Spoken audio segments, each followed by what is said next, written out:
Olá, queridos e queridas da Casa do Caminho. É com alegria, sempre com alegria que estamos aqui, dando continuidade aos nossos estudos. Hoje o estudo do Livro dos Espíritos. E agradecendo essa oportunidade bendita, não é? Que alegra tanto os nossos corações. Mas antes de iniciarmos o estudo, nossa conversa, nós vamos lembrar, estamos aqui para lembrar a vocês que a nossa campanha de Natal, ela já se iniciou. Não é a campanha que a gente faz todos os anos. Mesmo com essa pandemia, nós não paramos, não é? Nós continuamos com as nossas doações, com a colaboração com as bolsas de Natal para os nossos assistidos, nossos jovens, pré-jovens, os queridos dos nossos corações. E a gente vem reforçar esse pedido. As doações, as colaborações, elas podem ser feitas na conta da nossa casa, que está no Face da casa. Ali tem todos os dados. Então, que a gente possa movimentar, não é, os nossos corações nesse sentido de levar alegria, levar um conforto, levar um consolo através dessa bolsa, através do nosso carinho, né, da nossa alegria mesmo, não é? Então, vamos lá. Vamos fazer agora a nossa prece, levando os nossos pensamentos, agradecendo a Deus essa oportunidade de estudo, porque a gente sabe que os momentos difíceis que a gente passa, que a gente já passou, o que a gente está passando, a gente enfrenta estudando, conhecendo cada vez mais os ensinamentos de Jesus, internalizando, praticando. Isso tudo fortalece o nosso coração para seguirmos em frente. Então, Mestre amado, ajuda-nos a focarmos no estudo, a sermos fiéis à nossa casa do caminho, que tanto nos acolhe, nos consola, a espiritualidade presente nessa casa, os nossos queridos Dr. Herman, Dr. Bezerra, Luiz Sérgio, todos os espíritos maravilhosos que se debruçam quando a gente escolhe o melhor. Que possamos ser fiéis de Ti, Mestre amado. Que possamos sentir a Tua paz, o Teu amor, a Tua tranquilidade nesses estudos que são trazidos pela nossa casa. Que assim seja, graças a Deus. Então, muito bem. Hoje o estudo, como eu falei, é do Livro dos Espíritos, que fala sobre as percepções, sensações e sofrimentos dos espíritos. Então, vai da pergunta 244 a 256. Então, antes da gente, ler e comentar as perguntas, a gente fala que Kardec, com as informações que os espíritos iam trazendo, essas comunicações, os espíritos iam relatando o que eles sentiam depois de desencarnados, o que eles sentiam na espiritualidade. Então, fazendo uma pesquisa na revista espírita, nas revistas espíritas, a gente identificou o relato. A gente vai trazer só alguns exemplos, dessas sensações, depois que eles deixaram o corpo físico. Então, uns falavam que se sentiam muito felizes, que eles tinham uma felicidade assim intensa depois que desencarnaram. E Kardec foi percebendo que esse estado de felicidade, essa alegria toda, tinha relação com a vida que eles tinham levado enquanto encarnados, enquanto eles estavam aqui na Terra. Porque a vida que eles levavam era uma vida de assim, de escolhas assim corretas, de ações, de atitudes baseadas no bem do outro.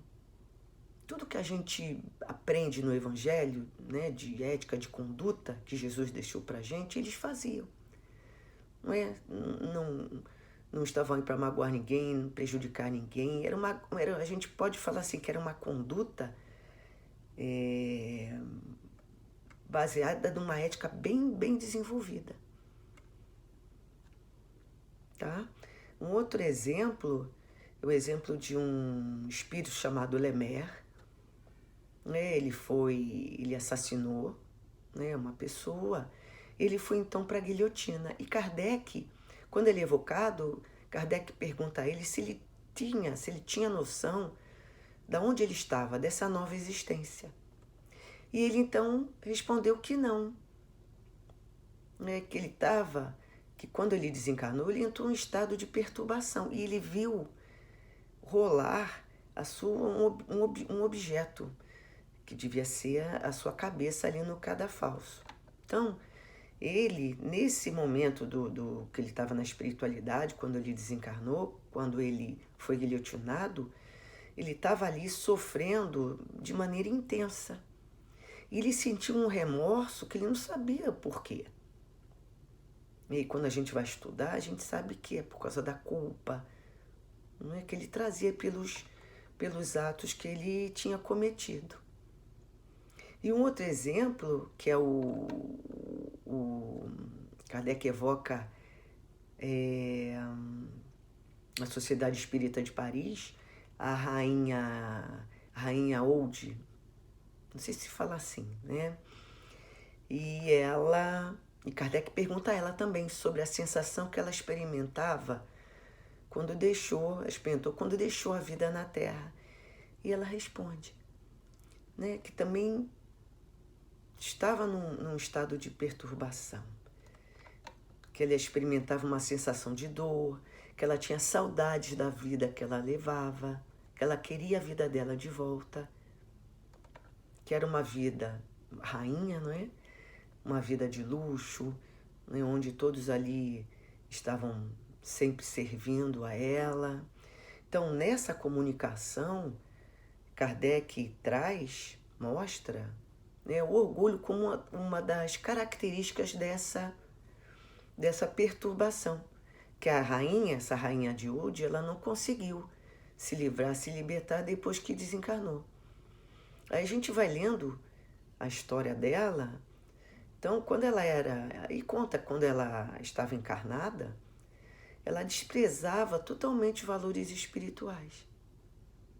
Ela se achava tão poderosa, né, toda, que isso para ela bastava, que ela não se ligasse com as coisas de Deus, que ela não estivesse em sintonia com as coisas de Deus. Então ela se achava, né, muito poderosa.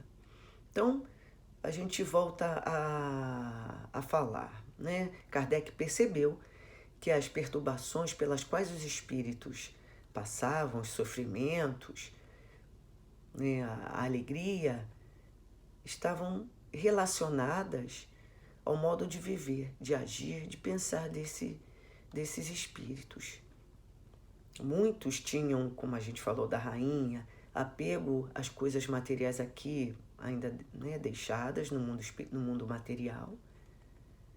E outros, pelo contrário, eram felizes pelo modo como viveram, pelas escolhas que fizeram na Terra. Então, é sobre isso que a gente vai conversar um pouco hoje. Não é? Sensações, percepções e sofrimentos dos espíritos. Será que os espíritos sofrem? Que sensação eles experimentam mesmo, não é? Eles veem, eles enxergam, eles ouvem, eles sentem frio, eles sentem calor. Então vamos ver o que os espíritos, né, nos respondem. Então, na pergunta 244, Kardec fala assim: os espíritos veem a Deus? Resposta: apenas os espíritos superiores o veem. e o compreendem. Os espíritos inferiores o sentem e o adivinham. Então, somente os espíritos superiores veem e compreendem a Deus. Então, essa visão não é para todos os espíritos, somente para os espíritos superiores que têm esse alcance espiritual. Por quê? Porque eles já adquiriram, se a gente for lá na escala espírita, a bondade, não é? A sabedoria, a ciência. A linguagem deles é uma linguagem elevada. Não é, Dr. Herman? É um espírito superior. Dr. Herman, como é que ele fala com a gente? Com carinho. Mesmo, às vezes, quando ele quer falar de maneira mais contundente, não é? Mais forte, a gente sente a bondade na sua linguagem, na sua fala. O carinho, não é? O respeito, todo modo de falar corresponde à sua superioridade. Então, seu jeito de falar, né, as suas conquistas, o que eles já adquiriram, né, faz com que o Dr. Herman esteja apto a nos dar o quê? Bons conselhos. É diferente dos espíritos inferiores, né, que não veem a Deus, eles sentem por intuição, né, eles sentem a sua autoridade moral, a sua soberania, não é? Quando eles se afastam das suas leis. É como a gente. Não é? Às vezes a gente tem pressentimentos de se deve fazer ou não determinada coisa, se deve agir ou não, né, em alguma situação. Esses pressentimentos, eles não deixam de ser uma advertência. E como a gente está encarnado, muitas vezes a gente não capta essas advertências com tanta facilidade. Na espiritualidade já é diferente. Os espíritos conseguem captar de forma mais sutil essas advertências, esses pressentimentos, porque já não possuem esse corpo, né, o corpo material. Eles estão mais livres. Mas será que Deus envia diretamente as suas ordens, né, para os espíritos inferiores? Será que essa ordem é transmitida diretamente por Deus? Vamos ver o que os espíritos respondem. Ela não lhe vem diretamente de Deus. Para comunicar-se com ele, é necessário ser digno disto. Deus lhe transmite suas ordens através de espíritos que se acham mais elevados, em perfeição e em instrução. Então, para se comunicar com Deus, é preciso o quê? Ser digno. E a dignidade, ela não é característica de um espírito inferior. Não é? Deus, ele transmite as suas ordens para os espíritos, para os seus mensageiros, que se encontrem mais evoluídos, como os espíritos falam, em instrução e perfeição. Esses espíritos, eles estão mais próximos de Deus pela pureza dos seus sentimentos, né? Pelas suas vibrações que já conquistaram de amor, de paz. Então é através deles, é por suas mãos que as ordens de Deus chegam aos espíritos inferiores. Tá?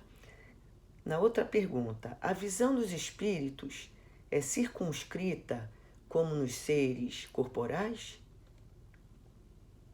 Não, os espíritos respondem, não, ela reside neles. Então, o que Kardec está perguntando? A visão dos espíritos é circunscrita?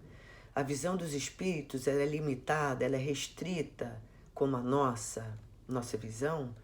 A gente depende, né, de um órgão dos olhos para ver. Eles não. A visão nos espíritos superiores, ela está em todo o seu ser. Ela reside nesses espíritos.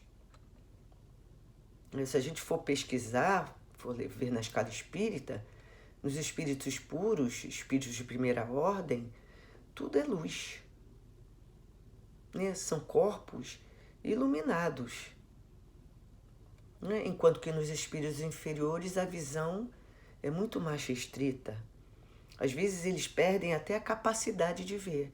Por quê? Porque ainda alimentam paixões inferiores, né? Tem espíritos que vêm, que se comunicam nas reuniões mediúnicas, que vêm falando que sofrem e que estão no escuro, que estão nas trevas.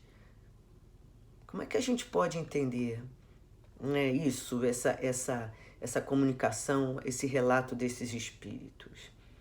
Aí os espíritos respondem assim, né? Eles vêm por si mesmos e não têm a necessidade da luz exterior, para eles não há trevas, tá? Isso a gente comentou. Com exceção daqueles em que podem achar-se por expiação. Então vamos lá, vamos esmiuçar isso. Vamos lá, os espíritos, eles possuem todas as percepções que tinham quando encarnados. Quando livres da matéria, essas percepções, elas atingem um grau mais alto. A gente já falou sobre isso, né? Elas já não estão mais adormecidas pela matéria. Então, eles têm sim sensações que a gente desconhece, né? Que a gente ainda não conhece. Então, eles veem, eles ouvem coisas que os nossos sentidos, que ainda são limitados, a gente não nos permite ver nem ouvir. Mas aqueles espíritos que estão em expiação, eles podem ter a visão, né, como os espíritos respondem ali, a visão obliterada, isto é, retirada temporariamente. Por quê?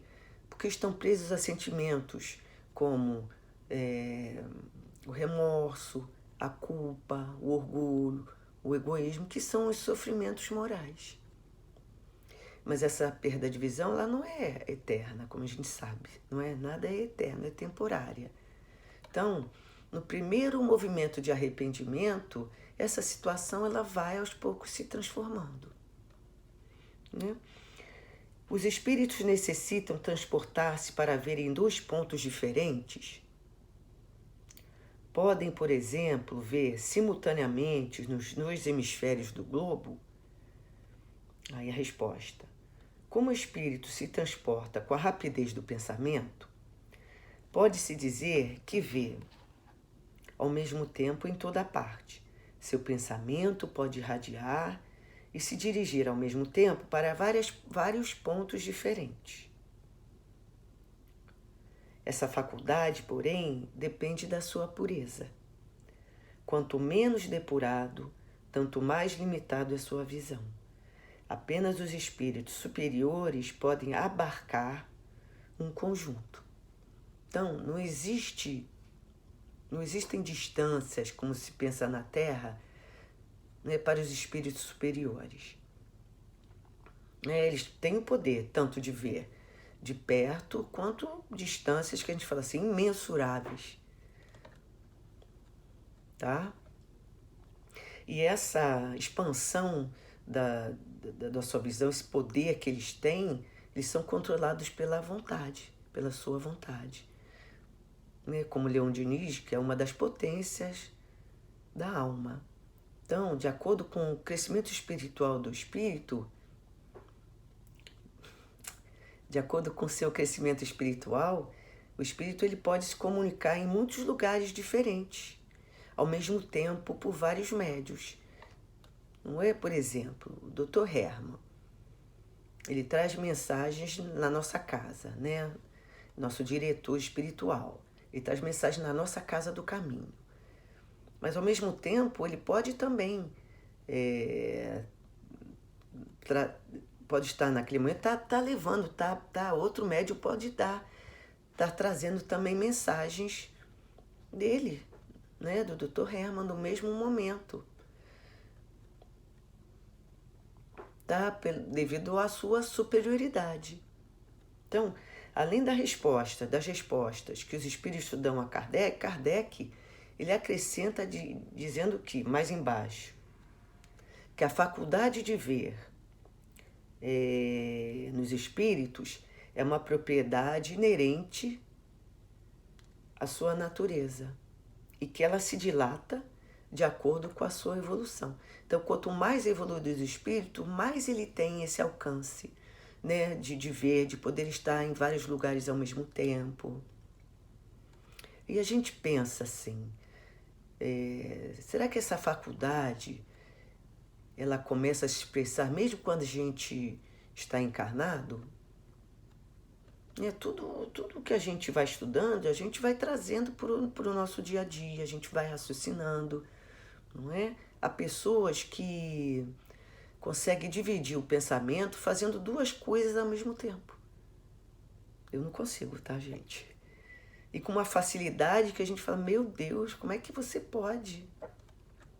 Né? Olha aí a pessoa já, né, colocando em prática, exercitando o que ela já traz, né, de dom. Né? Outra questão que Kardec traz. Os espíritos são sensíveis à música? Aí a resposta. Queres falar da música terrena? O que é ela comparada à música celeste? A essa harmonia da qual nada na terra pôde dar-vos uma ideia? Então, vamos pensar assim, né?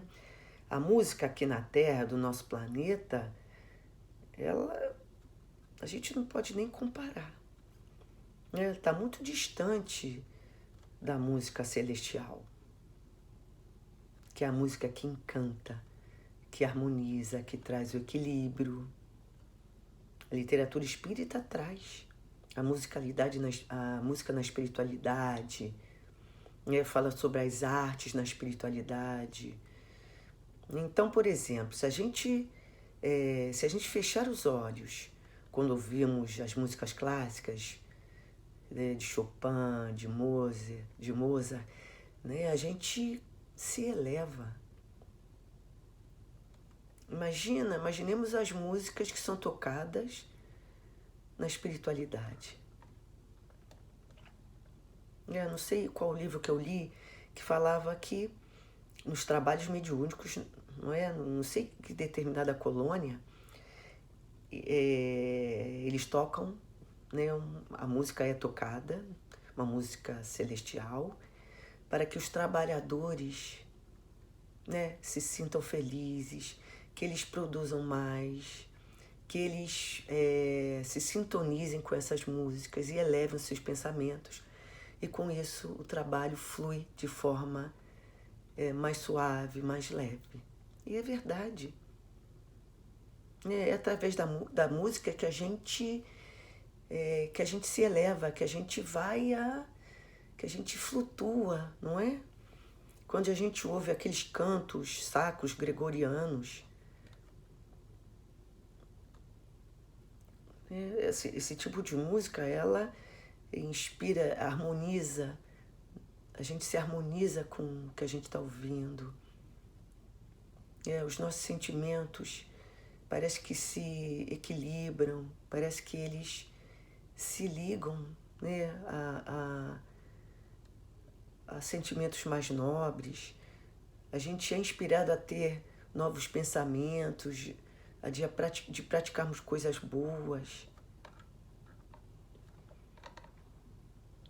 Na nossa querida Casa do Caminho, a gente tem um coral, né, dos nossos jovens, pré-jovens, aos sábados. Então, quando eles começam a cantar, que a gente está ali afastado um pouco, estudando, né, fazendo os nossos estudos, a gente não quer nem falar. A gente só quer fechar os nossos olhos e sentir, né, aquela vibração tão maravilhosa de paz, de alegria, tudo ao mesmo tempo, só coisa boa. E a gente vai se deixando levar por cada nota, por cada acorde.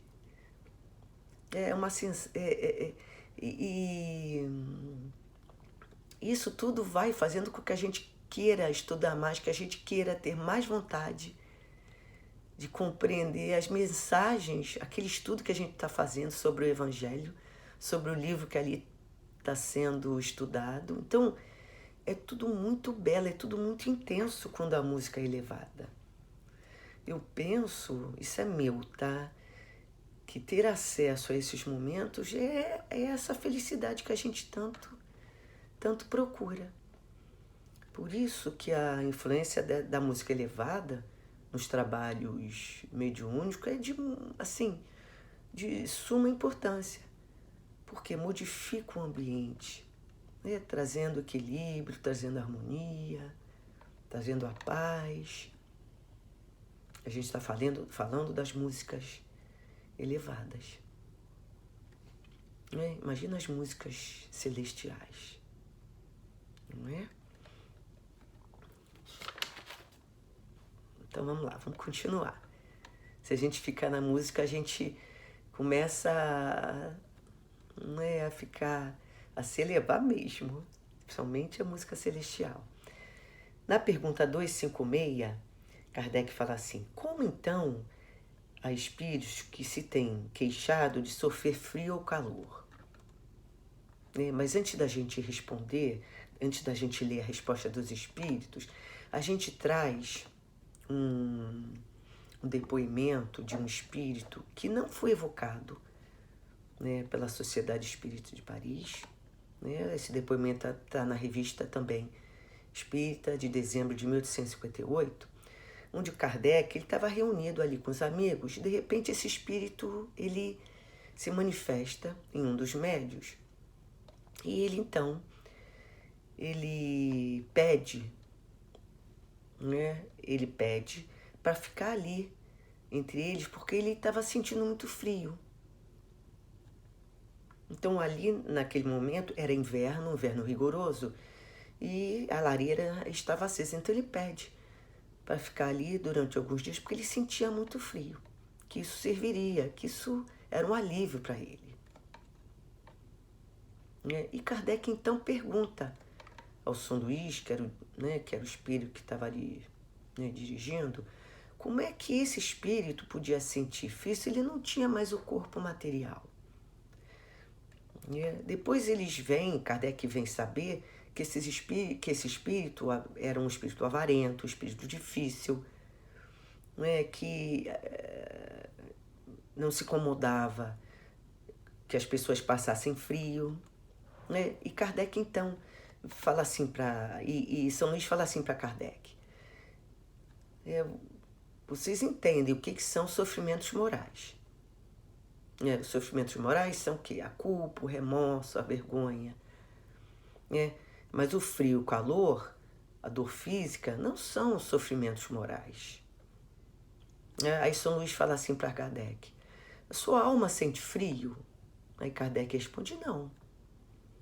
Mas a sensação de frio que age no seu corpo é real. Você sente frio, seu corpo sente frio. Então, é o que acontece com esse espírito. Ele tem a lembrança do frio, que suportou, e essa lembrança para ele é tão real e lhe traz assim muito sofrimento. Então ele guardou essa sensação no pensamento e na sua imaginação.